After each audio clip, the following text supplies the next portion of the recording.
ہر ایک نئی چیز اچھی معلوم ہوتی ہے، لیکن دوستی جتنی پرانی ہوگی اتنی ہی عمدہ اور مضبوط ہوتی ہے۔ غصہ ایک سلگتی ہوئی لکڑی کی مانند ہے جو دوسروں کو جلانے سے پہلے خود جلتی ہے۔ دنیا میں سب سے زیادہ نفرتوں کا سامنا سچ بولنے والوں کو کرنا پڑتا ہے۔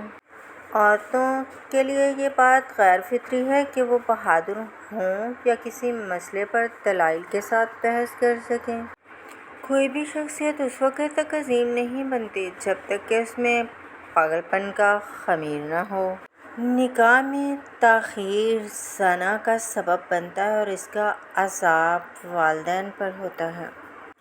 بہت سکون ہے اس میں، جسے لوگ نماز کہتے ہیں۔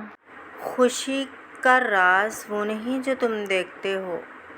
خوشی زیادہ حاصل کرنے میں نہیں بلکہ کم میں لطف اندوز ہونے میں ہے۔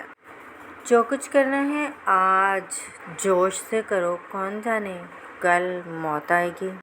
تم اپنے آپ کو آلودہ کیے بغیر کسی شخص کو گندی نالی میں دبا کر نہیں رکھ سکتے۔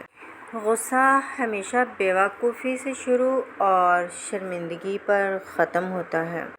میرا ہاتھ تھام کر وہاں لے چلو جہاں بریانی مفت ملتی ہو۔